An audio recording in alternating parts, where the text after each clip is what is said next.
Hello and welcome to a much troubled episode of Ask Lovecraft After Dark.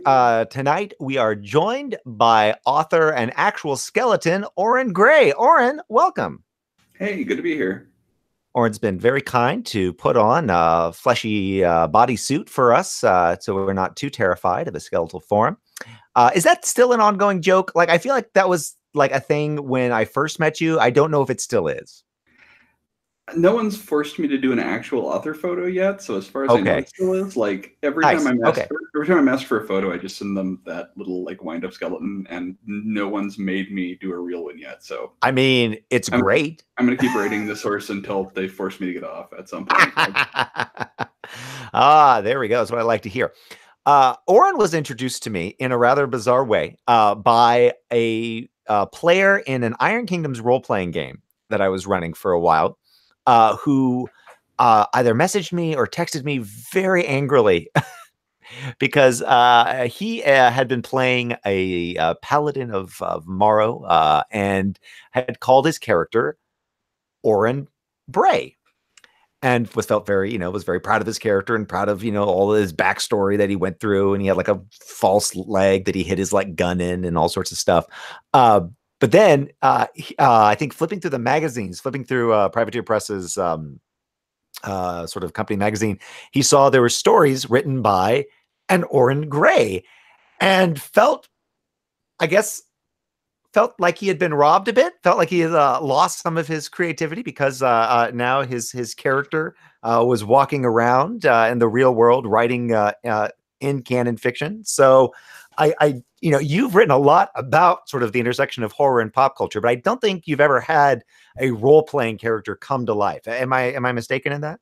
I have not. I did have some friends. So back in college, I had some friends who were playing a oh, I don't remember what they called it back then. It was Hunter or whatever the subtitle was back then. Yes. Okay. Yes, I did Reckoning. White Wolf Hunt, yeah, the Reckoning, yeah. Yeah, I did Hunter the Reckoning. That was fun. And they were playing a game of that, and they had made their characters based on themselves. So they'd use their own names and statted themselves up with some of their own skills and that kind of stuff. And one night they had some thing happen in the game where the police got involved, and shortly after the game wrapped up, the police showed up at one of them's door. It turned out they just had the wrong person, but okay. Apparently it was a startling moment if you were that's pretty good. I've done those like play yourself games. I think we did that in D20 Modern, and I don't recommend it.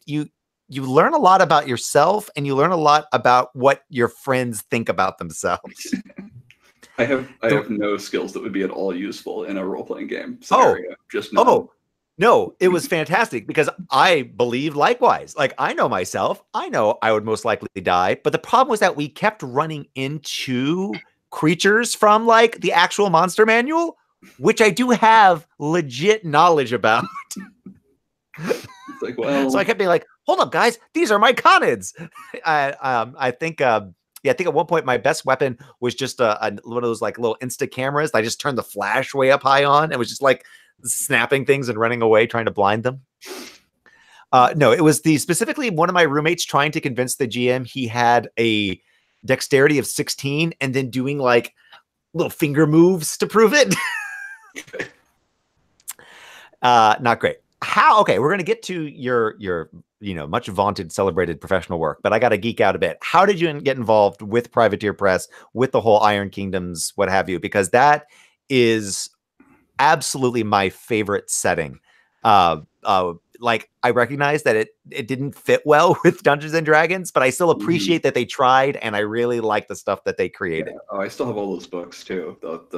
Like, I'm looking at them right here, about like $200 worth of Iron Kingdom stuff, just like moldering. So, I mean, I'd been a fan of the game and the setting. I played it like when I was in high school. I played Warhammer, but Warhammer. Okay, yeah. The armies are bigger.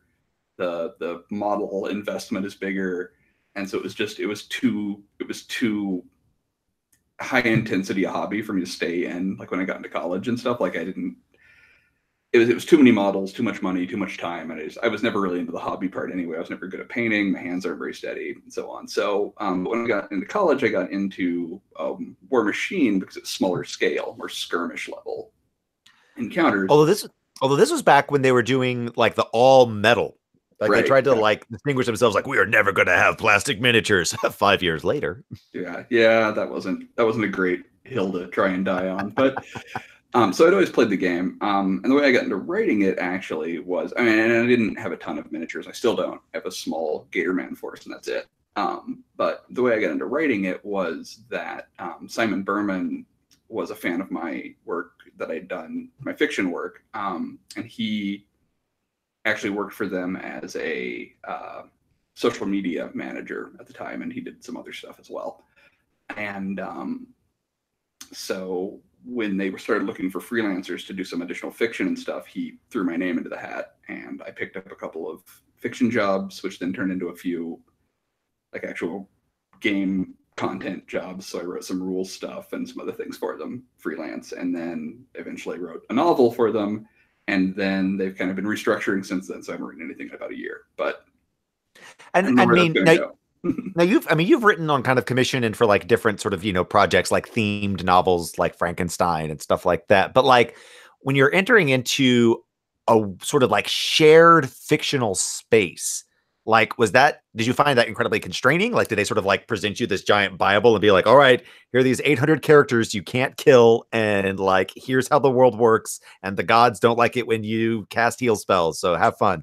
They were actually really happy that I mostly already knew how the world worked. Like apparently they'd worked with freelancers who didn't, and would send them drafts where things happened that couldn't happen in that world, like for whatever reason. And I mostly didn't have that problem because I'd been reading all the rule books and all the hoopla all this time.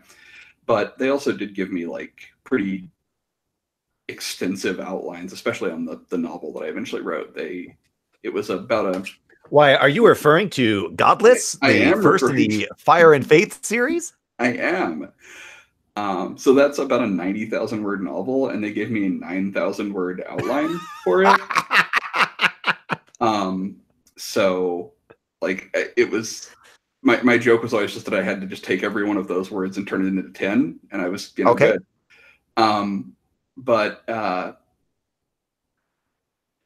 So I had quite a bit of feedback from them as to what I needed to do and like what beats I needed to hit and who I couldn't kill, that kind of stuff, who I could kill, things like that, because they specifically wanted me to. I off up game character in that novel, and they specifically wanted me to do that. It was important to their plot. So.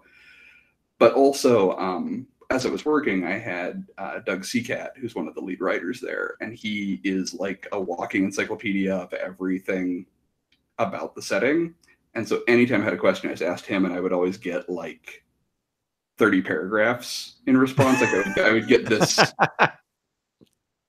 gargantuan tome in response to the simplest questions because he knew everything, and so that helped a lot. Well, because it has to be even different from writing for like Forgotten Realms, right? Like because they're cranking out so much new material with every supplement, like every new unit that comes out comes with a whole bunch of fiction attached to it. You know, they're changing the kind of the world state constantly. Right. Yeah.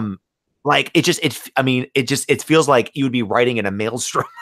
It was a lot of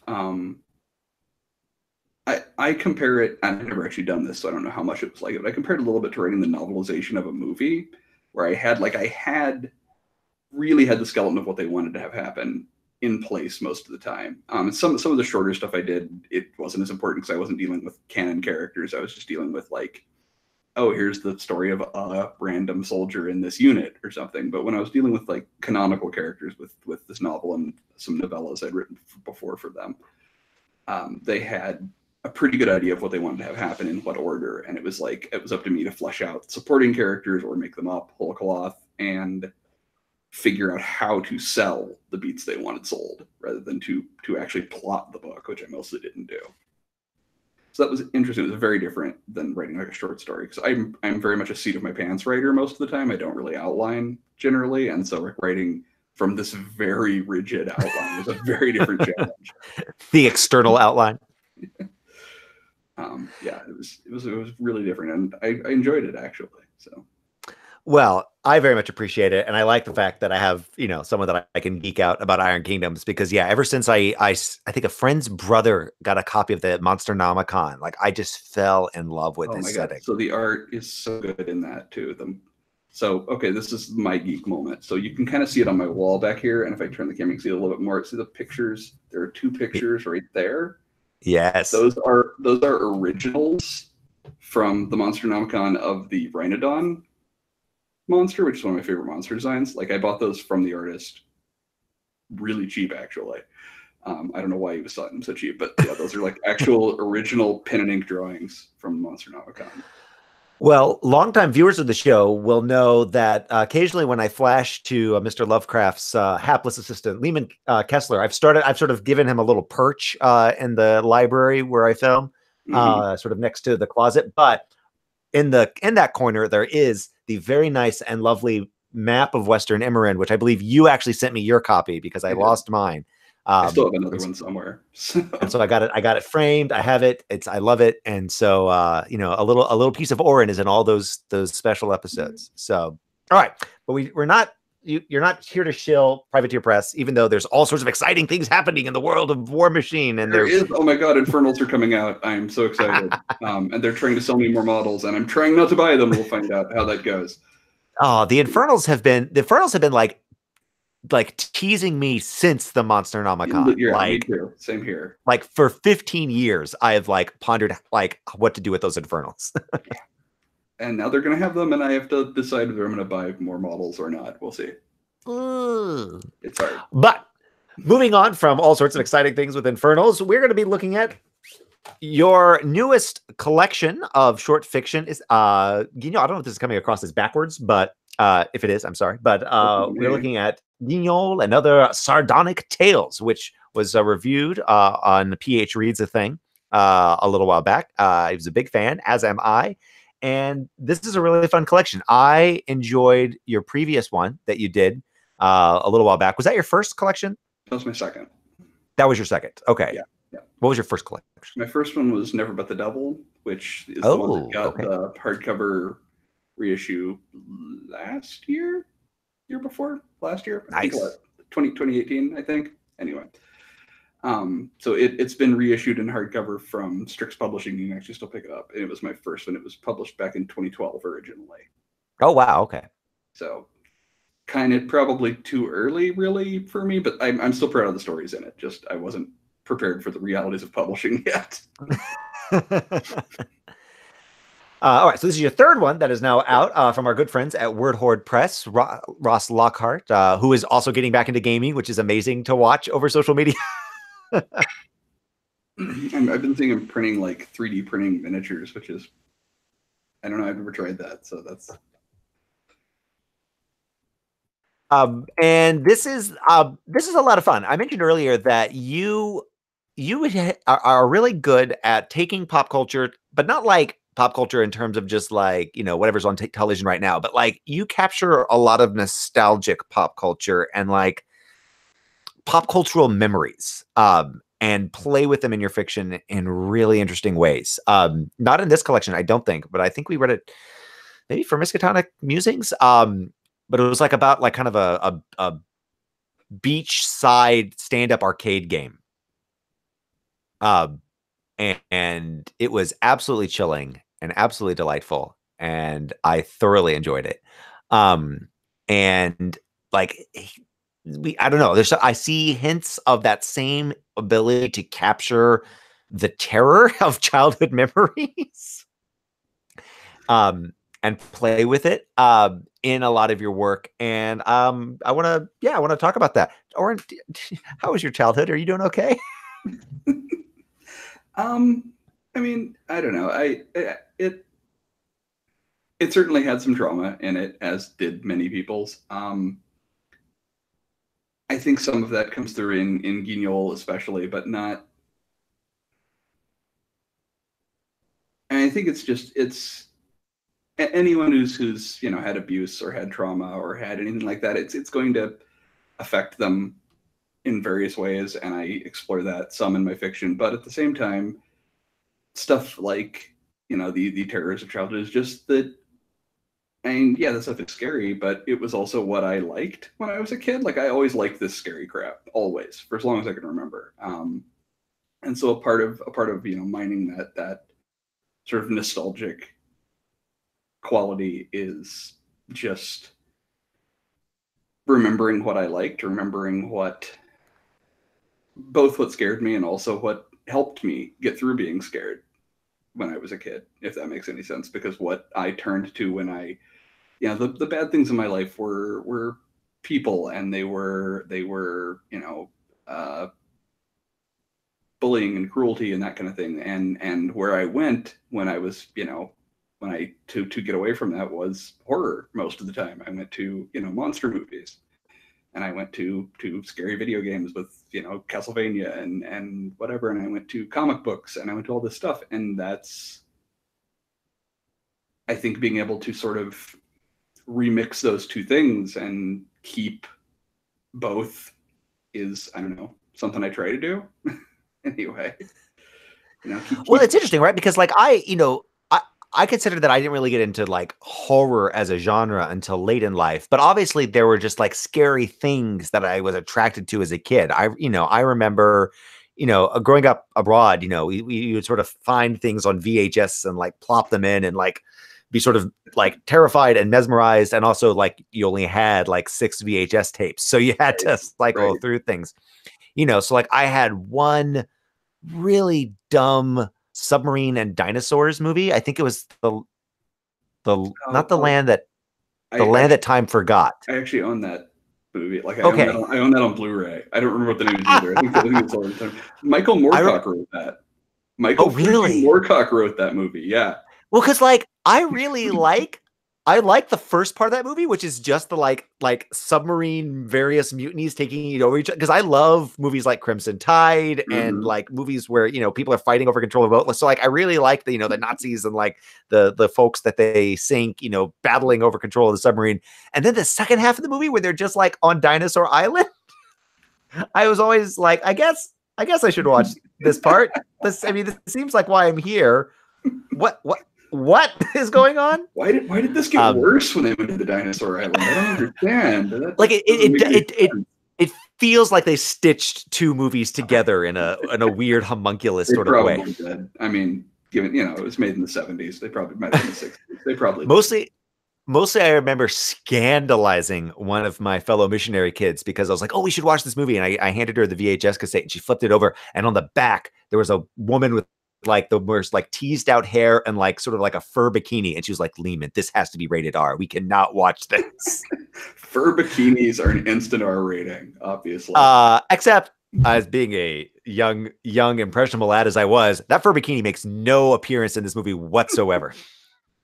It's oh man, it's like so back when I worked at a video store, because this always comes up somehow that I worked at a video store, we got a copy of Infernal Affairs, which is this Hong Kong movie. It's very good. It's a Hong Kong crime movie.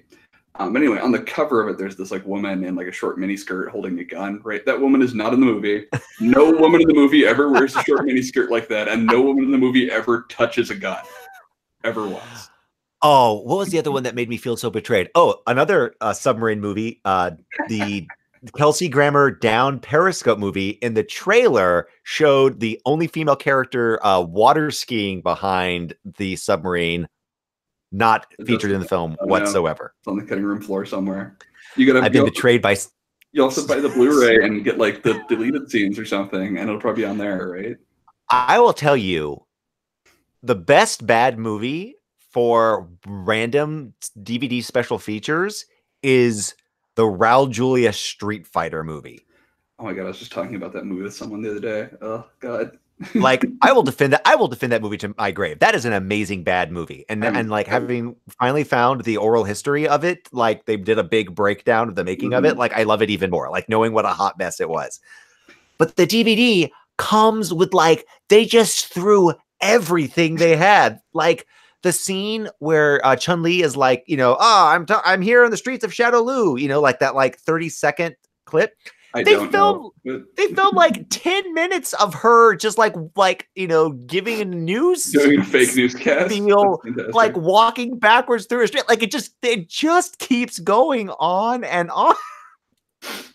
I was actually joking with someone that I'm going to end up reviewing that movie one of these days because I've been getting movies for review, Blu-rays for review from a distributor, and somehow or other I ended up on the getting all the weird martial arts movies list Oh, somehow. okay.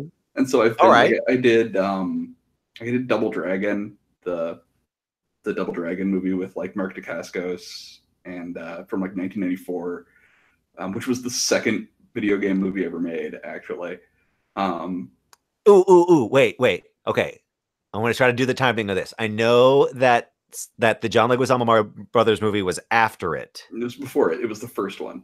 Oh, that was the That first was one, the very really? first one. 90. Yeah, Oh, it was like I 92. was certain that there would be some weird like the Don Bluth like dragon whatever movie or something had like somehow like snaked it or something. Live action, I guess. Live action. Sorry. Yeah, there were Fair. probably some animated ones before that, but yeah, no, we just jumped in with both feet with that Mario Brothers movie, apparently.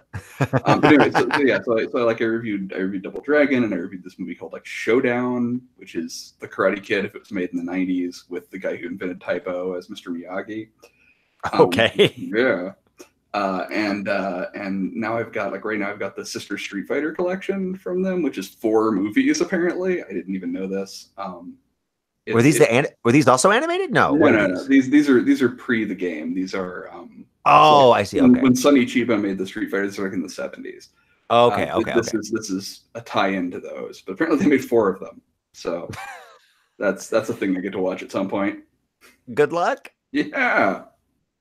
But I guess what I was trying to get to was like, there's something about going from just like as a kid recognizing things that are scary to like recognizing there's this sort of genre thing of horror. And like, do you have kind of like distinct memories of going from one to the other, or like, did you know like, no, horror is a thing and I'm into it? Yeah, I didn't really know it as a genre until until I was older. Like I was into kind of everything that was speculative, I guess, when I was a kid. So like science fiction and fantasy, and I thought I was going to be a fantasy writer for a while, and wrote some terrible fantasy novel attempts when I was in high school that are lost forever, thank God. I was working on my X-Men ripoffs in high school, so that's what I have. Yeah, and I thought I was going to be a comic book writer, and I wrote a bunch of superhero stuff, and I was into everything, just all over the place. As long as it had some speculative element and hopefully a monster, I was into it when I was a kid. But like as I got older, I know I gravitated more and more toward horror. But even when I was a kid, horror movies were the movies I liked to watch the most because I liked the atmosphere of them. I didn't know that at the time. Like I couldn't have told you I like atmosphere when I was a kid. I just been like, oops, this. I went to the horror section and got movies that had lurid covers, and that's what I was drawn to. And when we had a small video store, so my video like exposure was weirdly pocked. So like there were these huge gaps of things that I just never saw because my video store happened to not have them. Now, you worked in a video store, correct? And that was later. That was in college. So were you in one of the big chains like Blockbuster or like me, or were you in like a little like funky independent mom and pop one? Both. I spent most of my time in a funky mom and pop one, and then when it closed down, I went to Blockbuster for about a year and a half, and then I left, and then pretty much right after that they closed down. Not too Hey, that was my experience as well. Yeah. So, but yeah, so I had a lot of good memories working at the funky mom and pop video store. It was a lot of fun. Not like the Blockbuster one, but there was something about those weird hole in the wall, either video rental places or like my church had a random like selection of like videos in the library that I would just burn through. Like not just, Jesus stuff, like you'd expect like McGee and Me and stuff like that. But like they would have like just rando things. I'd be like, I guess I'm into this now. Yeah. One of the things that actually shows up in a lot of my stories is that my video store growing up was a grocery store. We didn't actually have a video store in the town I lived in, so I rented movies from the grocery store. We definitely had a local, there was like a corner shop kind of just like not down the street, but close enough that we went there quite a bit. And like the stuff I got from there, I think that's how I saw Cool World. All right. Which I might have seen that in a theater. God help me. Oh man. I'm sorry. My parents were very permissive about what I could go see in a theater. They didn't really care. So My parents were random about what they would let me see. Like I grew okay, so speaking of random stuff I, had in the house, Vincent Price's The Oblong Box was one of my childhood movies, which I watched way too often I as think a we've young talked child. about this. That's distressing. Yeah, yeah. I made the guys on Miskatonic Musings watch that, and they were not happy with me. Yeah, no, it's not Um, good. like Doctor Strangelove was a childhood movie. Um, uh, Name of the Rose I saw so many times as like as an 8-year-old. Um, but like they would take and then they would take me to see movies like I think we saw Farinelli in theaters like when I was in high school, which was about like a castrato, like what's up, mom and dad? Well, okay, I guess we're doing this now. You had a more esoteric selection of childhood movies than I did. So it was so bizarre. And like I remember, yeah, and then like our neighbors moved in who had a massive VHS collection, but it was all Disney Channel stuff. And I was just like, oh, I see what your tastes are, and how mine perhaps are slightly different. That was actually the mom of the girl who got upset at the fur bikini. makes sense, I guess. Mission Field collects all sorts, we discovered. But like I think there's an interesting, you talk about this like, being attracted to something as long as there's monsters, right? Like I don't know, there is something about that like childhood fascination with the macabre and the childhood fascination with like weird broken things. And I mean, we grew up in the 80s where I feel like mainstream media kind of got that and produced a lot of really dark, disturbing things for us to watch, like Willow and Dark Crystal and the Ewok movie. Like, these are normally like family movies with some terrifying stuff, whether it's just like, stop start animation is by itself, terrifying. Right. Well, and a lot of the people who worked on them were like people who wanted to be making monster movies. Like this was where they could get the budget to do it. I mean, like like the guy who made Equinox went on to work on the Star Wars movies. So these are people who they're monster makers at heart, and monsters belong to horror to some extent, even if they show up in other things. So they bring horror with them when they show up. Now, when you sit down and start playing with your monsters, one thing that's fascinating is, as someone who spends a lot of time in kind of the Lovecraftian oeuvre, there's something about the kind of passionless monster, right? As opposed to the sort of like very like, revenge monster or moralizing monster. Like a lot of your, entities and things have a kind of like just sort of business-like air. Like there's seldom a great sense of malice to them. Do you feel like that's something, that's just your latent sympathy for these sort of monstrous creatures, not wanting to ascribe any particular sort of moralizing point of view, or is it just purely accident? I think it's partly probably my sympathy toward them, but it's also partly my trying to write them in a way where I understand them. So like I read a lot of Mike Mignola's stuff, Hellboy stuff, and he talks a lot about like his villains all have very understandable motives. Like his villains are all their motives are very real feeling, and he has to do that in order to write them, because otherwise you'd have to really understand them. And I feel like I sort of do that with my monsters. Like they have to behave in a way that makes sense to me, but not too much sense, because if they make too much sense, then they're just people, and I don't want them to just be people. So I want there's a very alien intelligence that comes across, right? Like, they're, weird, creatures creating puppets and, fish people, sort of carrying out funerals. There's the idea of like the villain must be the hero in his own story. I think that works in some cases, but when you're touching on the unknowable, to draw again upon our good friend Howie, you do a very good job of just playing with the atmosphere and creating these menaces that you don't know what they want, if anything. Yeah, and I think that's, again, for me I think that's partly just what I'm attracted to, like what I am interested in. Like the minute you explain a monster too much, I lose interest. Like the minute you explain anything too much, I start to like I like things to be explained enough that they feel like they make sense, but not enough that I understand them completely. Like, I always want there to be mystery. The minute there's not any mystery anymore, I'm bored. And so for me, like, keeping that balance of this isn't just surreal for the sake of being surreal. Like, it feels like there is a sense there, but I don't want to know it quite. I never want to have all the answers. Like, people will ask me sometimes, you know, what was X thing in a story that I left intentionally vague, and I'd be like, I don't know either, because I don't want to know. Like, that's, you know, the example I always use is, so at the end of The Thing, right, the John Carpenter movie, The Thing, and The Thing, you've got the two guys sitting in the cold, and there's all these fan theories trying to figure out which one, if either of them, is the thing. And to me, like, proving that one way or the other would make me lose interest. I want to not know which one is. I want to not know whether either one is. I want that not knowing. That's what I'm after. So figuring it out, even for myself, I don't do. So That's good. Always, I dig that. I'm always after. No, that. I think I'm always chasing. No, but I think there's something about that you know, desire for some mystery in our lives, which can be incredibly fulfilling, right? Being content not to know, being content to like sit with paradox, to like two sort of contrasting ideas. I don't know. I feel like that's helpful and healthy, and, you know, recognizes the innate messiness of the world. Yeah, I mean, I think a lot of times, and I think a lot about film because I write a lot about film and I watch a lot of films.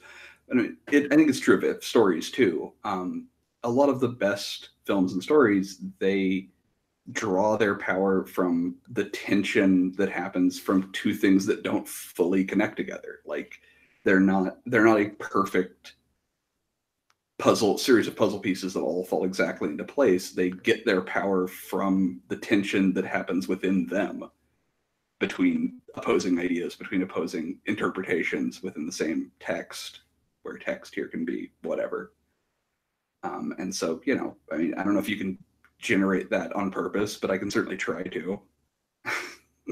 Well, it definitely works. Like, I mean, the stuff that you create, the sort of this, again, that sense of unease that sits through a lot of your stories. Cause again, you know, it's, I don't think there's oftentimes like, you know, people just running from some axe wielding maniac, you know, like, or even like there's some slavering, you know, monster that, like, you know, they're hunting down, right? It's going through a house and just like opening doors and knowing that when they open that final door, they're going to see something and it's going to be game over, whatever that means, you know? And I dig that. I dig that very atmospheric, that very unexplained, especially when juxtaposed with very familiar scenes. You know, it's especially because you draw so much on horror movies, even, you know, classic horror movies, which not maybe everyone is as familiar with, but if you are familiar with it, like, you know, it's the images come straight to mind, right? You can see the hack sets and the you know, the theremin going off in the background and, you know, all that kind of stuff. So to have the very familiar paired with the unfamiliar, I don't know. I dig it. I hope other people dig it. I hope so too. Yeah, I mean, fundamentally, I'm always kind of writing for myself because I don't know what anyone else is going to like. So it's a surprise for me sometimes when people let me get away with some of the things they let me get away with. Like, one of the reasons I started writing more about film was because I wrote a couple of stories that dealt with film, and they were really well received. And I was like, oh, people will let me do this. Like, this is not just me writing a story that only I will ever understand. Like, people will get this and it will be fine. And so I've kind of leaned into it a little more in recent years, just because that's how I think. It's what I'm interested in, and I think part of the great things about film and writing about film in fiction is that even if people haven't seen those old movies, they have seen them. They've seen pictures, they've seen images, like they've seen movies that borrowed from those movies. Like, one of the jokes that I have with my wife is that for years and years I hadn't seen most classic films, because my video store didn't have them. They had contemporary films, right? So I'd seen stuff from the 80s and on, and that was it. But I had basically seen them because I watched The Simpsons when I was growing up, and The Simpsons borrows from classic movies all the time. And so if you've watched The Simpsons, you're already familiar with a lot of the mechanics of these classic films, and I can use that familiarity to create a kind of an uncanny juxtaposition for people. No, I definitely get that, because for me, my kind of Rosetta Stone for understanding American pop culture being in West Africa was all the issues of Mad Magazine that I had.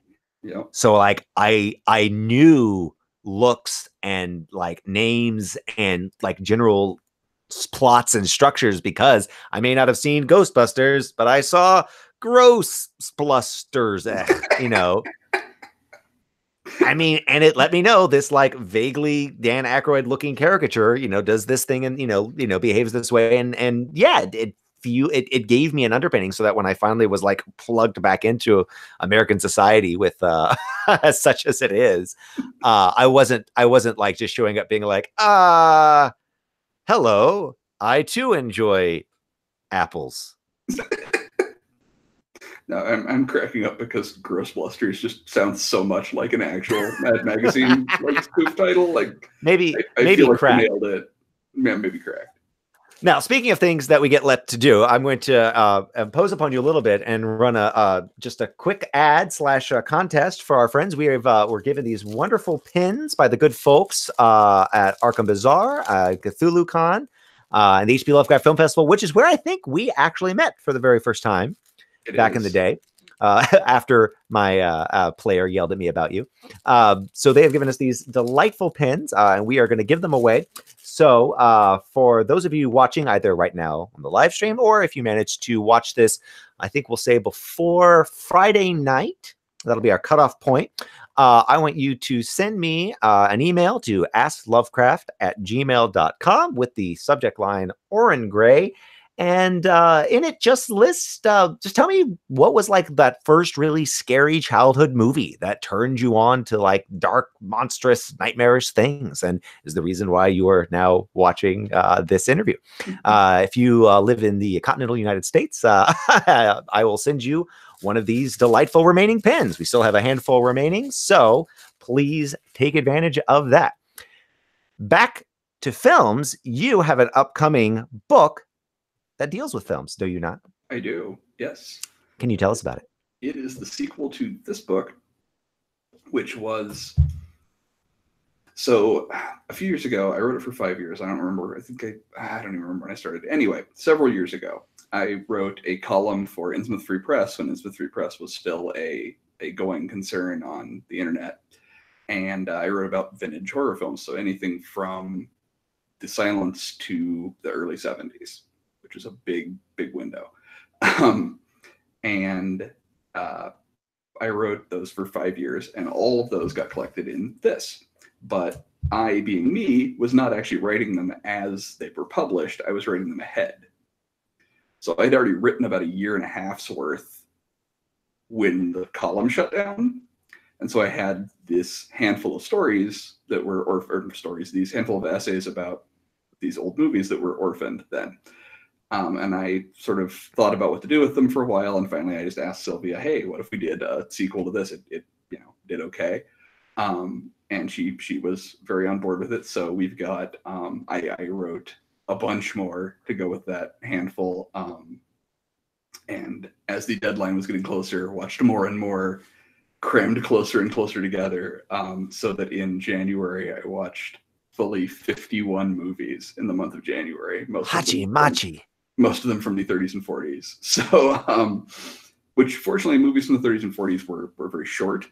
A lot of them, so they were about 1 hour long in many cases. So I could watch 2 or 3 in a day. Fortunately, that helped. But anyway, and so there's going to be a Revenge of Monsters from the Vault that is coming in August. You can actually pre-order it right now. And if you pre-order it, you get a bunch of cool stuff, like you get an ebook version of this original book, and if you pre-order like there's like 3 tiers, and at the highest tier you actually get a physical copy of this book and the new book, and like some postcards and stickers and stuff. So that should be pretty cool. Now, in writing these essays, I mean, are these sort of like Leonard Maltin style, like here's what I think, or like, are you trying to like get to very specific sort of ideas within the film? Sort of what's your angle as you write these? For the most part, it's it's a way to contextualize the films, I think, to a large extent. So like I love these old horror movies, the 30s, 40s, up through the 60s and 70s. Like they're my favorites. I love modern horrors too, but these old things, I've written about them lots of times in my stories. You know, I love everything about them, but I didn't actually see any of them when I was a kid. Not one. I didn't see any of them. I didn't see any of them until I was in college. And so for me, like I didn't have that monster kid thing where you grew up watching Frankenstein, you grew up watching Dracula or something. That wasn't me. I came to them as an adult, and so I had to learn the history and learn how they relate to one another, and all those interlocking pieces I had to learn later. And so I think that to a large extent, like I'm trying to help other people explore these movies and like show them, you know, here's this movie and here's all these ways it relates to other movies from the same time period. Like here's the person who worked on it also worked on this, and it's, you know, it's a reaction to this movie, and like try and just put it in a context, because for me that's one of the really interesting things about film is the way that they all refract one another in various ways. So I think that's a lot of it. And I mean, all of my reviews are about trying to describe the experience of the movie more than telling someone what I think of it.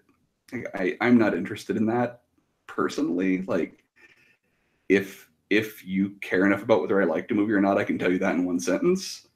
But I think it's more interesting to try and sort of convey what the experience of the movie is like, if that makes any sense. So it does indeed. So, yeah, well, that sounds very exciting. We've got folks in the chat who are very interested in checking that out.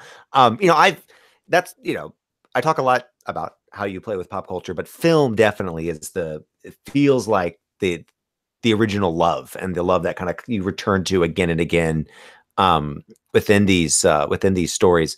You know, when you're getting kind of requests from Ross, like, hey, I'm writing a you know, putting together a thing about Frankenstein, you know, like, you know, do you sort of find yourself leaning towards, okay, how can I work in my sort of like monster movie love, or does it just kind of happen in a very organic, kind of natural way when these things kind of come to mind?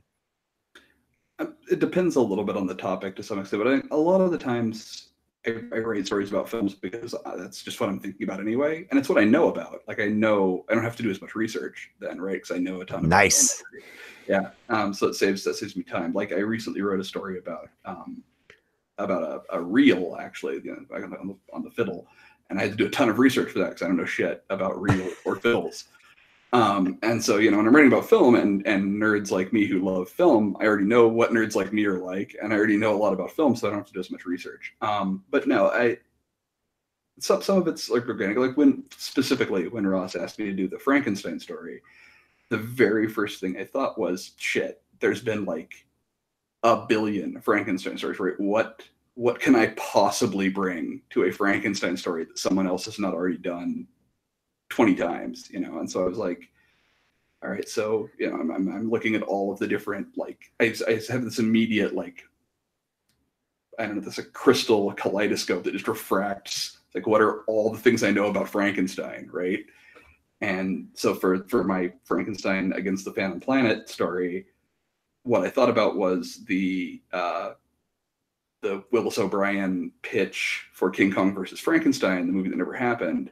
And so he had like sketches of what he wanted his Frankenstein to look like, and he wanted, you know, this giant version of Frankenstein's monster fight King Kong, and that's not going to be like any of the other stories in the book. Like I can look at that and I can go, okay, probably no one else Ross is inviting is going to write about this goofy movie, but I will. And again, that's one of those ones that Ross indulged me for some reason and let me do an entire story describing an imaginary stop motion movie, because I get away with things I should not be allowed to get away with. That proves you're doing something right, I guess, you know. Well, that's very exciting. So folks can in fact run out and get Guignon.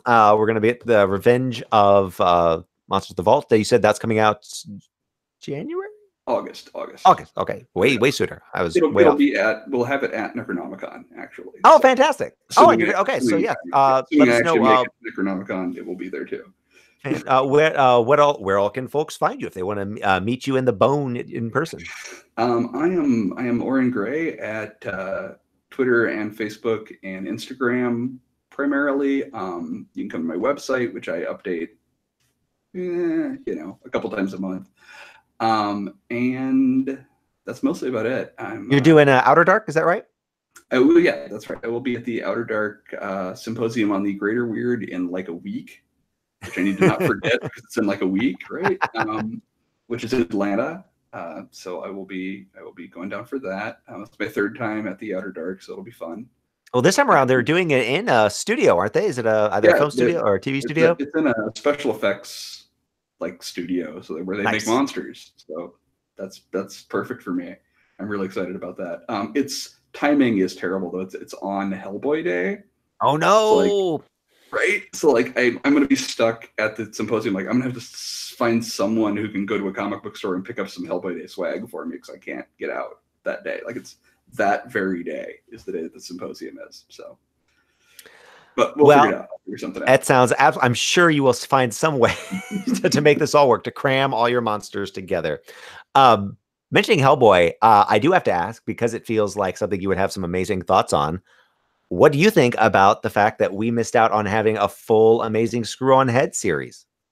Man, that would have been a whole thing. I am disappointed that there was no more of that. I do have the DVD of what we did get, of course, but yeah, more would have been cool. Because like when I think about what I love in horror and weird fiction and all of that, like Amazing Screw-On Head, it hit a lot of those buttons. So like, and the comic, like the comic of the Amazing Screw-On Head is great, but like actually when they put the hardcover out, like the handful of supporting stories in the back of it are, in my opinion, like Mignola at his very best. They are, oh wow, they are beautiful and surreal and sad and funny and just, and he does surreal in a way that I've never seen anyone else do, and it's just really fantastic. So I love those stories. They're really great. They're a lot like the Hellboy in Hell stories, actually, that he did when Hellboy was in hell. So, which were great, but altogether too brief. I know he had planned them to be longer originally, but things happened. Well, there we go. And you have the board game all ready to go? It's not arrived yet, but I backed the Kickstarter. It's supposed to be coming sometime from Britain or wherever it's coming from. It's huge. That thing looks massive. The box is like another coffee table. Like I don't know where I'm gonna put it. Oh well, good luck to that. And if you're ever looking for players, I'll try to make my way out there. So help you. You're gonna need 5 people just to lift the thing. I imagine. Yeah, we're gonna have to. I don't know. They're gonna forklift it up to my front porch.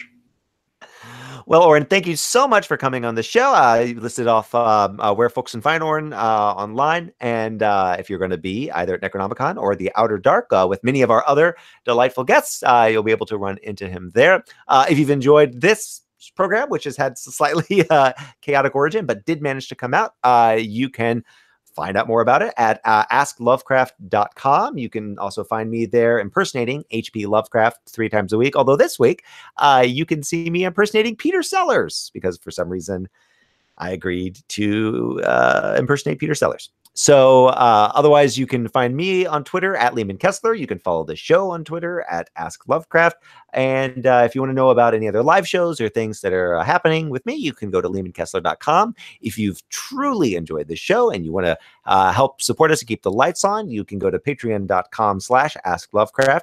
But thank you all so much for watching. Thank you, everyone in the chat. We had someone comment on how the scariest movie of their childhood was Snow White, and I think I can definitely see that. There's some really creepy stuff in Snow White. Yeah, those trees alone are troubling. And the creepy skull apple. Yeah. Well, thank you everyone for watching, and thank you once again, Orrin, for coming on the show. I'm sure we will see you again. Thank you again for having me. All right, everyone. Bye.